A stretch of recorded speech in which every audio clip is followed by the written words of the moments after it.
você pode lembrar de lembrar, né? Você pode lembrar de ter lembrado ou lembrar do que você estava pensando no momento que tal coisa aconteceu.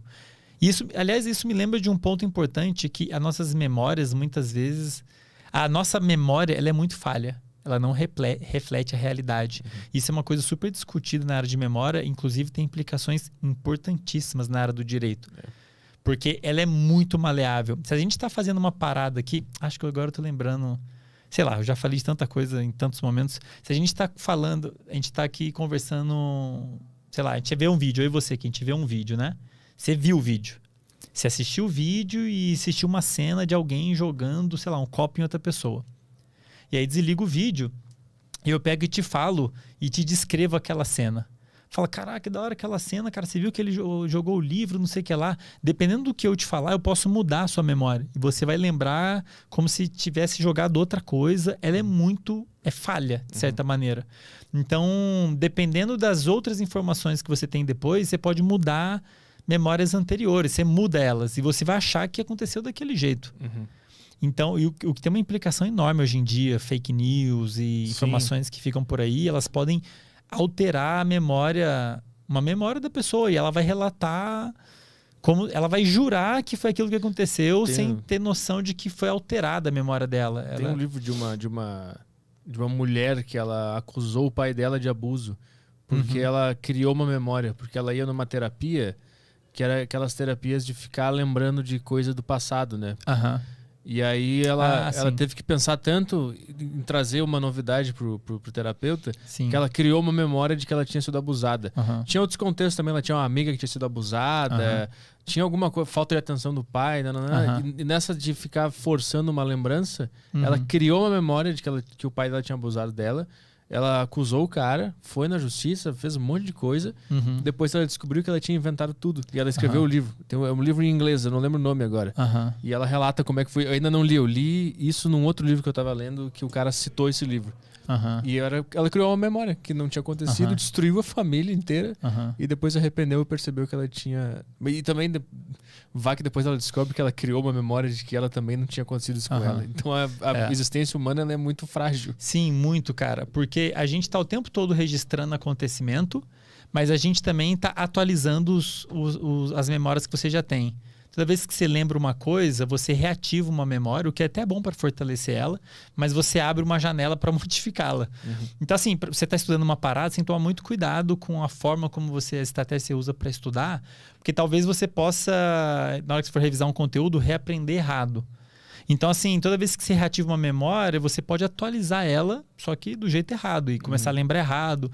Você, numa conversa de amigos, todo mundo falando que aconteceu tal coisa, e você começa mudar a memória do fato, coisa que você viu com seus próprios olhos, e aí você começa a lembrar do jeito errado, e fica isso, você mudou a memória. Esses dias veio um cara aqui, a gente tava falando sobre filmes, e eu falei do filme Bud, o Cão Policial. E não é Bud, o Cão Amigo, né? Como é que era? Uma coisa assim, né? Mas eu tinha certeza até esse dia que o filme que eu via na sessão da tarde era Bud, o Cão Policial. E esse era o nome do filme. Aí ele veio e falou, não, cara, não é Bud, o Cão Policial. O Cão Policial era o K9, um policial bom pra cachorro, e o Bud era o Cão Amigo. Eu misturei os dois filmes e eu tinha certeza que era Bud, o Cão Policial. Até o cara me mostrar no Google que não era. Tem um lado bom e um lado ruim, né? Isso aí faz parte dos mecanismos de formação de memória. O nosso cérebro, ele não quer memorizar tudo. Ele quer memorizar só o que é importante, o que vai ser útil para você. Então a gente tem vários mecanismos que... Dopamina, noradrenalina, que sinaliza, isso aqui é importante, isso aqui não é. E marca as sinapses, né? As conexões dos neurônios, as que estão mudando, fala, isso aqui é importante e tal. E só que é um processo...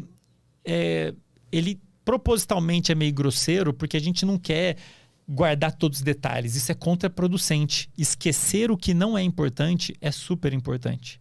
Inclusive, isso é algo que acontece durante o sono, eu esqueci de comentar. Uma das funções do sono, inclusive do sono REM, tem a ver com memória. Quando a gente passa aqueles estágios, você modifica, né? Você fortalece algumas conexões e enfraquece outras. É mais ou menos assim, imagina que a gente está gravando um áudio. Está gravando um áudio, mas a gente tem um ruído aqui. A gente está gravando um áudio, está gravando uma informação. O que é importante da informação? O que eu estou falando. O ruído não é importante. Aí você vai numa edição depois, o que você faz? Você mexe lá, tira o ruído e mantém só o que é importante. Ou seja, você apagou uma informação que era o ruído e manteve só o que é importante. Como é que você sabe o que é o importante e o que não é? Esses sinais químicos vão marcando. A dopamina, que tem a ver com motivação, noradrenalina, que tem a ver com estresse, ansiedades, né? Então, acetilcolina, que tem a ver com te manter focado para alcançar um objetivo. Isso tudo vai marcando o que é importante. E aí, quando a gente está acordado, isso acontece também. Mas durante o sono, você tem essa limpa. E uma coisa que o seu cérebro está super interessado em fazer é apagar o que não é importante. Esquecer é importante para aprender. É bizarro isso. Então, o nosso cérebro está o tempo todo, tipo, eu quero guardar só o que é relevante, só o que vai me ajudar no futuro. E no meio desse processo, pode ser que você edite errado. Você foi tirar o ruído, sem querer, você tirou um pouco da minha voz. Certo? Entendi. Ou você foi aumentar um pouco um som, botou um pouco de ruído, não dá para entender direito. É mais ou menos isso que acontece com o processo de memória, né? E tem um outro ponto importante que as pessoas discutem muito pouco. Para você lembrar, acho que eu comentei no início, você precisa de atenção. Você precisa focar a atenção para resgatar uma memória. Então, dependendo de como está seu estado emocional, de como está a sua capacidade de focar a atenção, se você dormiu bem ou mal, você vai resgatar as memórias melhor ou pior, talvez você resgate de jeitos diferentes. Tem um trabalho já clássico do século passado já, em que eles fizeram assim, botaram 2 grupos para assistir um vídeo, mesmo vídeo. E eles mudaram uma coisa na hora de perguntar para as pessoas o que tinha acontecido no vídeo. Eles tinham mudado uma palavra, não lembro qual que era. Para um grupo eles perguntaram, o que aconteceu no vídeo? E para outro eles perguntaram o que aconteceu no vídeo, nesse acidente. Mudou uma palavra. Cara, o relato dos grupos é totalmente diferente. Eles viram o mesmo vídeo, a única coisa que mudou foi como você direcionou a atenção da pessoa, por causa da pergunta. Eu poderia, por exemplo, perguntar assim, ei, Heitor, sei lá, como é que foi seu dia ontem? Ou se não posso perguntar, ei, Heitor, como é que foi as merdas de ontem? Sei lá, muda uma palavrinha e a forma como você vai resgatar, vai revirar a sua memória vai ser diferente, você vai evocar memórias diferentes. Então tem esse aspecto também de como você resgata as memórias. Isso pode falhar, isso pode ser falho também. E explica por que quando a pessoa está cansada, não consigo lembrar nada. Às vezes a gente não consegue lembrar, já estudou para uma prova, isso é comum, né? Você estuda, e você fica com aquela sensação de que não sabe nada. Você estuda e fala, cara, eu vou me dar muito mal na prova. Sim. E você estudou pra caralho, e você faz a prova, e essas perguntas são ridículas. O que faltava? Faltava algo para direcionar a sua atenção, que no caso eram as perguntas. Se você não tem algo para direcionar a sua atenção, é difícil você achar a memória. Como se você entrasse na biblioteca e não sabe qual prateleira olhar. Aí alguém fala, cara, procura na prateleira dos podcasts. Aí você vai lá e vê uma enxurrada. Não, eu sei pra caralho de podcast. Então, tu tem que limitar a quantidade de informações e direcionar para algum lugar. Porque se só aprender as coisas, elas ficam na cabeça e sem delimitação nenhuma, né? A pergunta vem e limita o foco e organiza essas informações. Para você acessar a memória. Então são duas etapas. Uma coisa é você formar a memória, que a gente chama de codificação. E essa etapa é o momento onde o seu cérebro está selecionando o que é importante. E aí a gente entra de novo. Motivação, foco, esses são mecanismos importantes para dizer para o seu cérebro o que é importante. Se eu falei alguma coisa aqui para você que você falou, caralho, velho, que bizarro, a chance de você lembrar é muito maior do que algum outro exemplo que eu dei que você falou, seu cérebro está marcando, tipo, caraca, isso é importante, isso é legal. Ele muda o padrão de liberação lá de substâncias e vai marcando. Isso é importante para a gente saber o que é relevante, o que é ruído, o que é áudio. A gente não quer lembrar de tudo. E aí isso é uma coisa, é você guardar o que é relevante. Então, na hora que a pessoa quer aprender uma coisa nova, é importante que ela adote estratégias que ajudem o cérebro a fazer isso. A saber, bom, esse momento aqui é importante. Ele tem que ter claro que é importante, tem que evitar distratores, justamente para facilitar esse processo de essa informação é relevante. Isso é um processo, é como se estivesse colocando os livros na biblioteca e você está ajudando o seu cérebro a saber qual livro é importante colocar na sua biblioteca. Um outro aspecto é você consultar os livros. Bom, você tem uma biblioteca gigantesca, tipo, tonelada de coisas, livros sobre tudo quanto é assunto. Onde você vai buscar informação? Você tem que ter alguma coisa que direcione. Uma pergunta faz isso. Dependendo da pergunta, você pode ir para uma prateleira ou para outra. E acessar aquela informação. E esse processo de acessar... Os dois processos, você criar memória e acessar ela, são muito afetadas pela capacidade de controle atencional, né?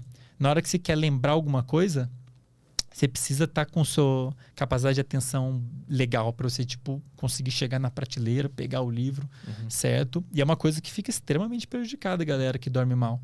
Voltando lá, dormir antes de prova, velho. Ficar sem dormir antes de prova é a maior cagada que você faz. Mesmo que você saiba muito do assunto, você não vai conseguir acessar o conteúdo na hora. E aí já era, não vai adiantar, né? E tem isso, na hora que você reativa a memória, você acessou ela, reativou, você meio que abre uma janela para você modificar ela. Você pode reativar ela, você está estudando uma parada, aí você revisa, você vê uma coisa nova, encaixa uma coisa nova ali. Só que pode ser que a gente conversando aqui, você fala, lembra daquele filme? Daí eu lembro. Aí você me conta uma outra parada do filme que nem aconteceu. Eu vou atualizar aquela memória do jeito errado. E aí eu vou guardar na biblioteca do jeito errado. Entendi. Então tem que tomar cuidado, de certa maneira, com isso, assim, né? Tipo, quando eu chamei o filme de Bud, o Cão Policial, se o cara não tivesse atento, ele ia atualizar a memória do filme e ia acreditar que era Bud, o Cão Policial. É possível. E você nem percebe esse processo acontecendo. Saquei. Seu cérebro não tem como saber que tá errado. Tipo, atualizou e é um negócio dinâmico, assim. Então tem esse aspecto, né, de você reacessar. Inclusive, esses dias eu estava lendo um trabalho falando de técnicas de estudo, né? Tem um efeito chamado efeito teste. Os pesquisadores mostraram que se você pega 2 grupos de pessoas e pede para ela estudar um conteúdo. Um grupo você fala assim, você vai revisar esse conteúdo 3 vezes. E o outro grupo você fala, você vai ser submetido a um teste sobre esse conteúdo 3 vezes. A galera que submeteu um teste lembra mais quando ela vai fazer a prova. Qual que é a diferença? Nas 2 situações, no primeiro grupo, quando ele revisa, ele reativa a memória, mas de uma maneira muito mais difusa. A galera do teste, você reativa as memórias de uma maneira muito mais específica e poderosa. Tipo, você põe uma pergunta para a pessoa o cérebro dela tenta sozinho reativar a memória, e isso é muito bom para você consolidar aquela memória. Então, a galera que se submete a perguntas, depois de uma sessão de estudos, elas consolidam mais aquela informação do que as pessoas que ficam revisando, tipo, relendo a matéria. Porque quando você está lendo, mesmo que você grife, é difícil para o seu cérebro saber o que é relevante ali. Agora, se eu coloco uma pergunta e tento acessar a informação dela, aquilo ali marca aquela informação como sendo importante com muito mais eficácia do que se eu estivesse lendo. Então, é como se eu estivesse direcionando a bibliotecária. É aquela prateleira, você tem que ir naquela prateleira ali e falar, então deve ser uma parada importante. Caralho, entendi. É bom sempre se colocar numa situação de dificuldade. Sim, de cara, teste, total, assim. Decisão. Inclusive, eu até anotei lá na minha caixinha de ideias, numa das minhas divagações, gravar um episódio para falar sobre a importância de sair da zona de conforto. Porque quando você sai da zona de conforto, você está acostumado com alguma parada. Quando você, do ponto de vista de crescimento e aprendizado, né? Desenvolvimento. Na hora que você sai da sua zona de conforto, você liga uma série de circuitos no seu cérebro relacionados a te deixar alerta. Então, a noradrenalina é liberada, a acetilcolina é liberada, a dopamina é liberada para você lidar com aquilo. Você está fora da sua zona de conforto. Imagina se alguém pega e fala assim, Arthur, você não vai mais gravar podcast, agora você vai gravar... Não, a gente está sendo gravado aqui. Alguma coisa bem diferente, sei lá. Você vai... O que é muito diferente de gravar um podcast? Fazer uma parada muito diferente. Fazer um vídeo de culinária, sei lá. Vídeo de culinária. Cara, que é uma parada nova pra você. Você fala, pô, mas daí que eu faço? Eu falo, eu mostro. E isso vai ativar todos esses circuitos do seu cérebro ligados à atenção. E essas substâncias que a gente falou, dopamina, noradrenalina, acetilcolina, são liberadas nesse momento. É uma coisa nova. Uma parada fora da sua zona de conforto, você tem que prestar atenção se você fazer cagada. Se você não fizer direito, vai flopar o negócio e não vai ser legal para sua carreira e tudo mais. E, cara, essas substâncias químicas são maravilhosas para você aprender algo novo. O que quer que seja que você tem que aprender ali, você vai aprender que é uma beleza, você está fora da sua zona de conforto. Então, é legal você se colocar em certos aspectos, certos contextos, dentro de alguma estratégia, fora da sua zona de conforto para você ter crescimento, ter desenvolvimento, né? É que é meio contraproducente, né? Sair da zona de conforto, assim. Exige uma racionalização... É desgastante, né? Maior. Não é natural. Não, é desgastante e você se desafiar, né? De certa maneira. E como que isso pode ser feito, né? Você pode sempre se desafiar, você não precisa ficar mudando no seu caso, pode sempre se desafiar para objetivos dentro de um mesmo cenário, né? Você pode, não, eu vou fazer a deriva virar um puta sucesso, vai ser conhecido tal coisa. Agora vou me desafiar mais. Vai ser conhecido no Brasil inteiro, beleza. Agora vai ser conhecido no continente inteiro, agora no mundo inteiro. Agora eu vou começar a gravar em inglês. Então você está dentro do mesmo contexto, do mesmo grande objetivo, mas sempre se desafiando. Sempre se colocando um desafio. Isso é te puxando, né? Isso, inclusive, é legal para você. É como se você estivesse colocando fases novas no jogo da vida. E te mantendo motivado. Isso é super importante. Às vezes, eu vejo muitas pessoas, e agora na pandemia em especial, tendo problemas com motivação. Uma possibilidade muito provável é que a pessoa não perdeu perspectiva de um objetivo, de uma recompensa.